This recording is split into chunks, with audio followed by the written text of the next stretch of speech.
자, 오늘 이재명이 자, 민주당 대통령 후보로서 나가겠다. 이렇게 선언을 했습니다. 자, 근데 이재명이 얘기한 거는 딱 두 가지예요.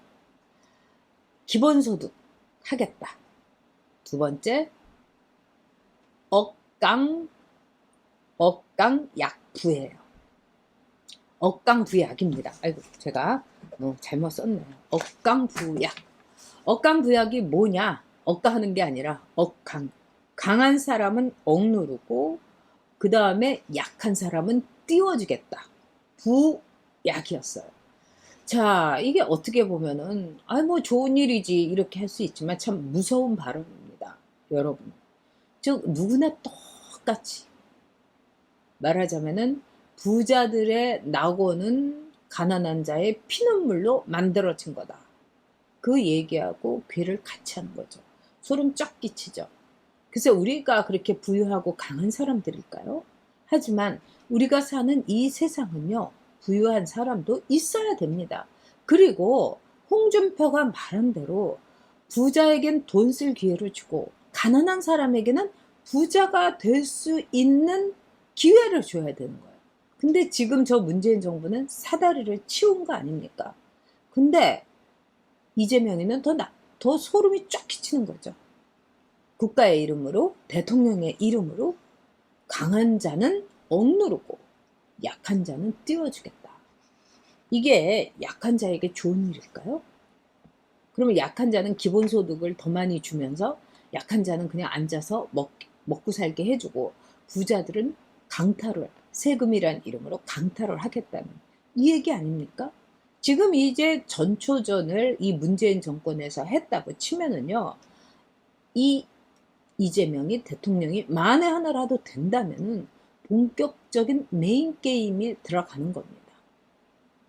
정말 사람도 막 잡아다가 김부선이도 막 잡아드릴 거고 저도 잡아드릴 거고 이 정권, 문재인 정권이 딱 탄생이 되니까 제가 아는 은행 지점장한테 제가 들은 건데 그날로 와서 은행에 있는 모든 걸 정리하고 이민을 가겠다고 하시더라는 거예요. 그리고 정말 그분이 이민을 갔대요. 근데 그분이 어마어마한 부자가 아니래요. 근데 정말 저런 꼬라지 못 보겠다 하는데 저도 이재명이 된다면은 지금 저는 노후 대책이 이 아파트 하나밖에 없거든요. 이 아파트 얼른 팔아가지고 갈 생각을 좀 해야 될 것 같아요. 근데 저는 절대로 가고 싶지가 않아요. 이 나라를 위해서 제가 세금도 얼마나 냈는지 몰라요. 저 돈 한창 벌 때 세금 진짜 많이 냈습니다, 여러분. 자랑스럽게 생각해요. 길 하나는 닦았을 거다. 고속도로는 못 닦았거도 정말 저희 동네라든가 어디에 길 하나는 제가 닦았다고 자부합니다. 세금 진짜 많이 냈어요. 이런 이재명, 여러분 감당하실 수 있으십니까? 감당할 수 없어요, 여러분. 강한 자는 억누르고 약한 자는 띄워주겠다. 강한 자에는 여러분 반드시 돈을 많이 갖고 있고 강남의 아파트를 갖고 있는 사람은 강한 자가 아니고요. 능력이 있는 사람, 열심히 일하는 사람, 체력이 좋아서 내가 투잡, 쓰리잡도 뛰고 싶지 않은 사람도 강한 자예요. 미래에 대해서 막 지금 땀과 눈물을 흘리면서 가겠다는 사람도 강한 자예요. 이런 사람들도 다 억누르겠다. 기회를 뺏겠다는 거 아닙니까? 문재인이가 가난한 자가 부자가 되는 사다리를 치웠다면은 아예 이재명이는 호주머니를 털어버리겠다. 이런 거 아니겠습니까? 무서운 일입니다. 자, 이재명이는 오늘요, 7시 반에 아주 연설을 하면서 아주 비대면으로 새로운 방식으로 하겠다 이러는데 저도 봤습니다. 이렇게 보니까 울림이 없고 그 다음에 그 눈빛에 그 사악함, 그러니까 진정성이 없더라고요. 사람이 이렇게 감으로도 알 수 있는, 아마 여러분들한테 그걸 꼭 보시기를 제가 말씀드립니다. 자, 그 다음에 두 번째가 기본소득을 얘기했어요. 자, 구라구라님도 북유럽도 실패한 기본소득인데 이재명이가 이런 말을 했습니다. 자, 조국하고 윤석열이 조국 수사를 한 거, 그게 그렇게 불평등하거나 아주 기획수사라고 생각하지 않는다. 양쪽이 뭐 그럴 수 있는 거 아니냐 이러면서 그럴 수도 있다 이렇게 한 거예요. 그동안에 검찰에 대해서 조국이 거의 뭐 지금 깨문이들이라든가 족바들 사이에서는 이 조국이 예수님 수준이에요. 이 검찰 개혁을 하려다가 십자가에 매달린. 그러면서 조국 가족에 대해서는 어마어마하게 눈물과 콧물을 질질 짜고 있지 않습니까? 근데 이재명이가 말은 바로 했어요. 뭐 윤석열이나 조국이나 뭐 그냥 둘이 형평성 있게 한 거 아니냐.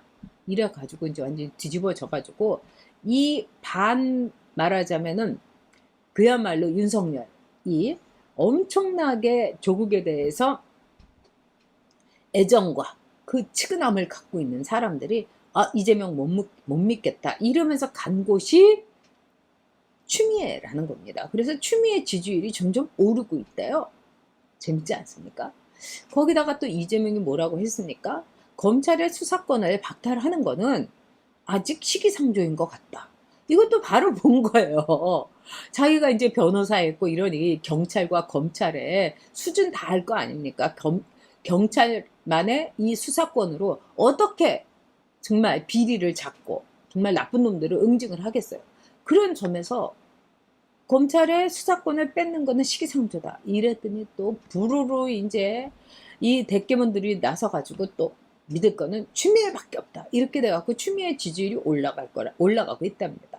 자, 그렇게 되면은 문재인도 보겠죠. 내가 이낙연을 밀 것인가, 추미애를 밀 것인가, 아니면 이재명하고 딜을 해가지고 나의 퇴임물을 안전핀을 받는 대신에 이재명을 밀 것인가.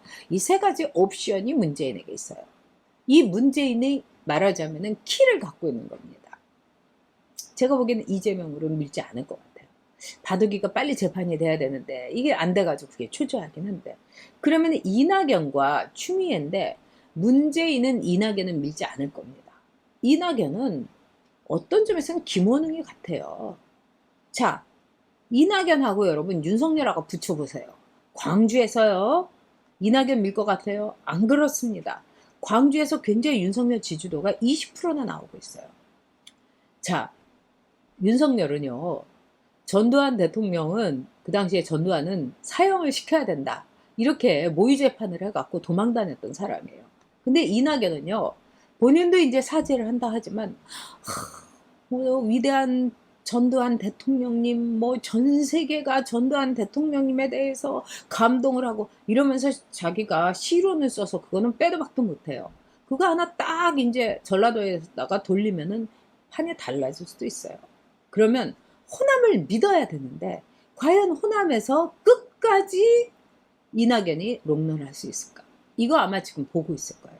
그 다음에 이낙연, 인간적인 매력이 없고, 그 다음에 여러분 호남에서 이낙연이 전남지사 하면서 거기 공무원들이라든가 이낙연을 아는 사람들 다 돌아서 있어요. 경험한 사람들은 이낙연과 함께 가기가 힘듭니다. 그리고 추미애에 대해서 지금 그 카드를 만지작거리는 이유 중에 하나가 뭡니까 여러분? 추미애를 우리가 좀 주의 깊게 봐야 돼요. 추미애의 아버지가 원래 호남 사람이라고 합니다. 그래서 추미애가 아버지가 세탁소를 해가지고 이 경상도를 왔다 이러는데, 제가 이거를 확실하게 할 수는 없지만은 추미애의 원래 오리진은 전라도다. 그리고 그 아버지하고의 관계도 굉장히 외롭게 자랐다. 여러 가지가 있어요. 그래서 추미애는 어떻게 보면은 대구에서 자란 호남의 딸, 이렇게 양수겹장할 수도 있는 겁니다. 그리고 정말 우리가 지역적인 이런 정서에서 다 벗어나 있지만 선거의 막판에 가면은요, 이 핏줄, 지역, 이게 굉장히 영향력을 발휘합니다. 이번 대선 엄청나게 여러분 치열할 겁니다. 그런 점에서 반 이재명 연대, 여기에 문재인이 어떤 식으로 손을 들어주냐, 이게 중요하고요. 두 번째는 역시 도덕적인 검증입니다. 윤석열의 도덕적인 검증은 하나도 없어요, 여러분. 지금 쳐가가지고 하는데 지금 터져서 저는 다행이다, 이렇게 봅니다. 그리고 내일 이제 장모에 대한 재판 결과가 나오죠. 그것도 유의해서 봐야 되겠지만 아마 윤석열은 자신 있기 때문에 29일에 출마 선언을 한 겁니다. 또 세 번째로는 기본소득 문제예요. 여러분도 이제 다 아시겠지만은 이 기본소득은 딱 하나로 끝나요. 전 세계에서 기본소득 하려고 했지만 한 나라는 없다는 거. 그 다음에 지금 하고 있는 나라도 없다는 겁니다.